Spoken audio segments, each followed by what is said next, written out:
Good morning students. पिछली class में हम लोगों ने अरुणिमा सिन्हा की कहानी के एक्सरसाइज की थी। ठीक है, अब आगे हम लोग एक पोयम करेंगे। पोयम भी उसी जो अरुणिमा सिन्हा की कहानी की जो समरी थी, जो मूल बात थी, उसी पे डोंट गिव अप। कभी भी किसी भी चीज़ के लिए निराश ना हो। कोई ऐसा ना बोले कि मेरे से ये नहीं हो सकता, गिव अप नहीं करना है। उसके ऊपर ये पोयम है। चलिए हम लोग पढ़ते हैं इस पोयम को, साथ साथ आप मेरे रीडिंग लगाएंगे। पेज नंबर 41 ओपन कर लेंगे अपनी बुक का।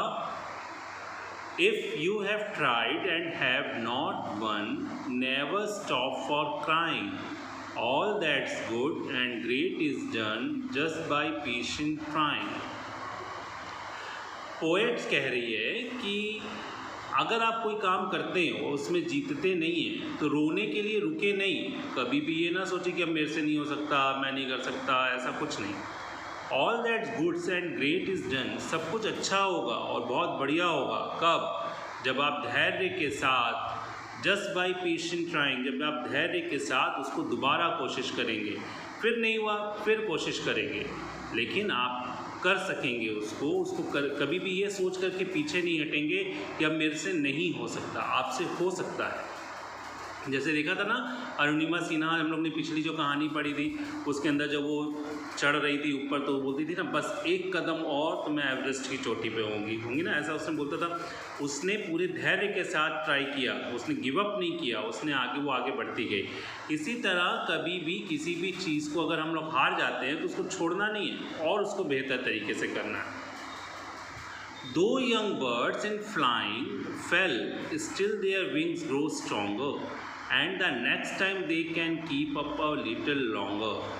वो जो चिड़िया, जो बच्चे होते हैं, चिड़िया के बच्चे जब उड़ना सीखते हैं तो उड़ते हैं, गिरते हैं, लेकिन वो रुकते नहीं हैं, फिर कोशिश करते हैं, फिर गिरते हैं, और इसी तरह उनके जो पंख होते हैं वो मजबूत हो जाते हैं, और फिर नेक्स्ट टाइम वो बहुत ऊंची उड़ान उड़ते हैं। वो अपनी हिम्मत को छोड़ते नहीं हैं, गिव अप नहीं करते हैं।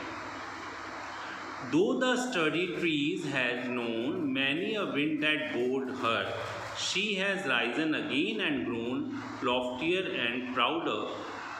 वो जो पेड़, जो मजबूत पेड़ होते हैं, वो भी जानते हैं कि जब एक बहुत तेज़ हवा का झोंका आएगा तो उनकी जो शाखाएं हैं वो नीचे की तरफ झुकेंगी, फिर उठेंगी, फिर झुकेंगी, फिर वो और ऊंचा उठेंगे और ऊंचा बढ़ेंगे और ऊंचाइयों को छुएंगे और गर्व के साथ खड़े होंगे। वो गिव अप नहीं करते हैं, वो हवाओं के साथ लड़ते हैं और अपने आप को स्ट्रॉन्ग करते हैं। If by easy work you beat, who the more will prize you. अगर तुम कोई आसान काम करके किसी को हरा देते हो तो क्या प्राइज़ मिला? कुछ नहीं। Gaining victory from defeat, that's the test that tries you. अगर मान लो तुम किसी हार में, मान लो किसी कोई काम करते हुए तुम हार गए और उसके बाद तुम्हें उसमें विजय प्राप्त हुई, तो ये मतलब हुआ कि तुमने कुछ हासिल किया। ये तुमको बता रहा है कि तुमने कुछ ज़िंदगी में हासिल किया। तो इस पोयम का मेन जो एक समरी यही है कि कभी भी हमें किसी भी परिस्थिति में किसी भी चीज़ से हार नहीं माननी है, आगे बढ़ना है, निरंतर आगे बढ़ना है ना। हमेशा कोशिश करनी है कि हम आगे बढ़ें और नई मुश्किलों का सामना करके अपने काम को सही, अगर हार भी जाएं तो बैठे नहीं, रोए नहीं कि अब हमसे नहीं हो सकता, गिव अप नहीं करना है, हमेशा आगे बढ़ना है। ठीक, चलिए हम लोग कुछ हार्ड वर्ड्स पे मैं टिक लगा रहा हूँ, उसको आप अपनी कॉपी पे लिखेंगे। ये क्राइंग, पेशेंट, ठीक, stronger, longer, study, blowed, loftier, prouder, prize, gaining, victory and defeat. ठीक, ये आपके हार्ड वर्ड्स हैं, इनको आप अपनी कॉपी पर लिख लेंगे। ठीक, फिर नेक्स्ट क्लास में इसके हम लोग क्वेश्चन आंसर, एक्सरसाइज वगैरह करेंगे।